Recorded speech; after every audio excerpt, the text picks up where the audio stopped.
పవన్ రాజకీయంగా క్రియాశీలకం అవుతుండటంతో మిగిలిన పార్టీలు కూడా సినీ గ్లామర్ పై దృష్టి పెడుతున్నాయి. టీడీపీకి సినీ గ్లామర్ ఎలాగూ ఉంది కాబట్టి వైసీపీ దీనిపై గట్టిగా ఫోకస్ చేస్తున్నట్టు తెలుస్తోంది. ఆసక్తి ఉన్న సినీ ప్రముఖులను తమ పార్టీలోకి ఆహ్వానించాలని వైసీపీ భావిస్తున్నట్టు సమాచారం.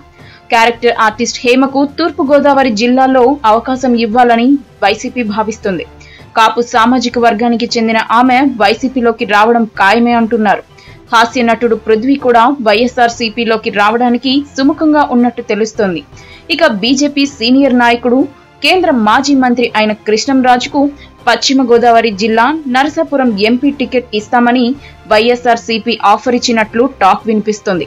ప్రభాస్ ఇమేజ్ ఎటు ఉంటుంది కాబట్టి అది పార్టీకి ఉపయోగపడుతుందన్న ఆలోచనతో గతంలో నరసాపురం ఎంపీగా చేసిన కృష్ణంరాజును తమ పార్టీలోకి చేర్చుకుంటే బాగుంటుందని ఆ దిశగా అడుగులు వేస్తున్నారు.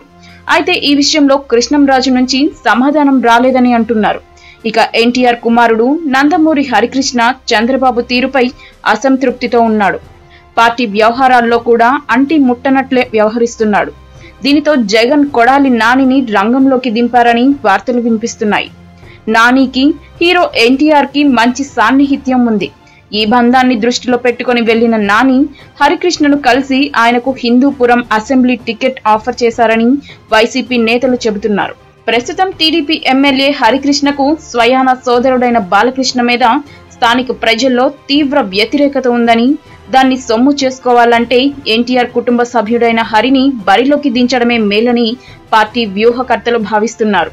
మరి హరికృష్ణ వైసీపీలోకి వెళతాడా అనేది అనుమానమే. వీళ్లే కాక పలువురు సినీ స్టార్స్ తో వైసీపీ టచ్ లో ఉన్నట్టు తెలుస్తోంది.